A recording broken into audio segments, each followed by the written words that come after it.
इमरान प्रताप गढ़ी साहब हमारे साथ खास बातचीत के लिए मौजूद है। एक गांव से चलकर राज्यसभा के सदस्य बन गए, शपथ आपने ले ली, मुख्य एजेंडा क्या होगा, कैसे आवाज़ को बुलंद करेंगे? देखिए, मैं राजनीति में आने से पहले भी आम आवाम के मुद्दे पर सड़क पर लड़ता रहा हूँ पूरे देश में। मैंने अपनी कविताओं में भी सरकार का अस्थाई विपक्ष बन के बात की है, हमेशा जनता के मुद्दे उठाए हैं, उन मजलूमों की आवाज़ बुलंद की है जिन्हें हाशिए पर छोड़ दिया जाता था। मेरा ये काम सदन में भी जारी रहेगा, जो सड़क पे करता था, जो मंचों पे करता था। मेरा प्रयास रहेगा कि उसी मुद्दे को लेकर के मैं सदन में भी खड़ा नज़र आऊँ।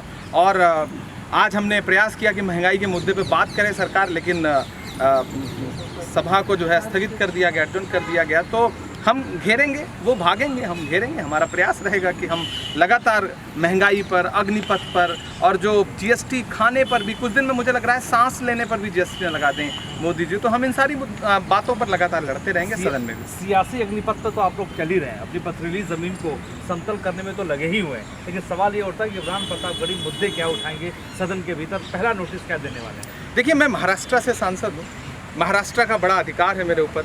महाराष्ट्र के मुद्दे बहुत सारे हैं जिनको हम लगातार जिस पे काम कर रहे हैं। देश में मुद्दे बहुत सारे हैं। भारतीय जनता पार्टी ने हर दिशा में, हर क्षेत्र में इतना जनता का शोषण किया है, इतना जनता को दबाने का प्रयास किया है, लोकतंत्र को लूटा है कि मुद्दे ही मुद्दे हैं। लोकतंत्र की लूट मुद्दा है, महंगाई मुद्दा है, अग्निपथ मुद्दा है, लोगों के जमींदोज होते घर मुद्दा है, जिस तरह से कानून का दुरुपयोग किया जा रहा है वो मुद्दा है, लोगों को जबरन जेलों में डाला जा रहा है वो मुद्दा है।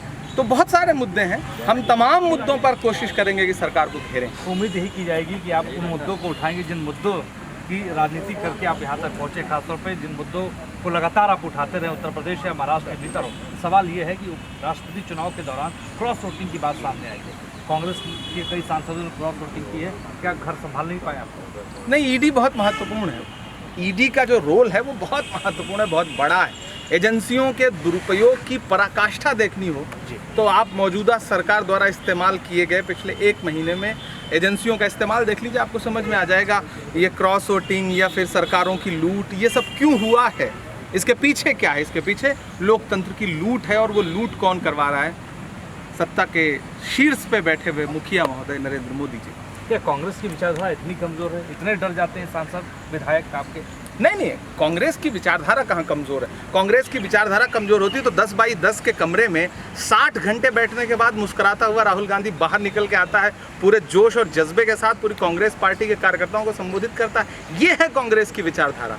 कांग्रेस की विचारधारा कमज़ोर नहीं है। मैं डरा नहीं, मैं झुका नहीं, कहीं छुप छुपा के खड़ा नहीं। जो डटे हुए हैं महाज पर, मुझे उन सफ़ों में तलाश कर हम लड़ रहे हैं। जो जा रहे हैं, अगर कोई एजेंसियों से डर करके वो भाग जा रहा है तो ठीक है, नए लोग आएंगे।